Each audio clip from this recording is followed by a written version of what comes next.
An Athlete's Diary, April 28th, 2017. Just got off the hills at Highland. I did 4 on the East Hill, 4 on the Lift Hill, and then 4 on the East Hill. The hill I'm doing in the video there is the Lift Hill. Again, fasted today, and I feel great, you know. It's been a busy week, life's gotten busy. I haven't even run since Sunday. I did 3 runs, 773, and then I haven't run at all since. I've done my stretching routine a few times with a couple of groups that I've trained this week, but other than that, I haven't really run at all. I've been on my feet at the lunch, recess duty, running around a little bit with the guys and kids, but not too much. Quick question today. So let's say you're on a team, whether it be work, athletics, whatever it is. This is something I thought about a lot while I was out running today. Your team is seeing incredible success. You're winning the game by a lot. You're winning at work. Your team is functioning at a high level.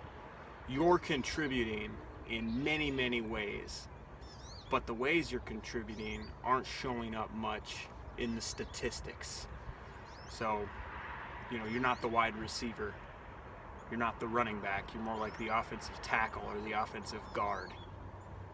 And even though you're contributing and your team is extremely successful, you feel you have a player on your team that is upset because they're not getting the things that maybe they think are important.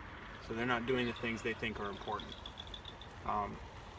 And it gets to the point where it begins to affect the performance of the team as a whole. So what do you do? I mean, there are stages and levels of that, the depth of progression that discomfort and trouble can go at. You know, it starts out small, not happy, maybe not complaining too much, just maybe shutting down a little bit.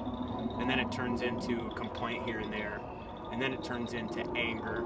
And then it turns into affecting other members of the team and bringing them down. And then ultimately it affects the entire chemistry of the team. And if it's not addressed, in my opinion, before it gets too deep, then it'll have negative consequences on the performance of the team, even if the team is performing at a high level already. So there's my thoughts for today. How deep do you let it go before you address it? And how do you address it? Do you address it with an individual by themselves, or do you address it as a team and not point out individual or specific instances that this occurred?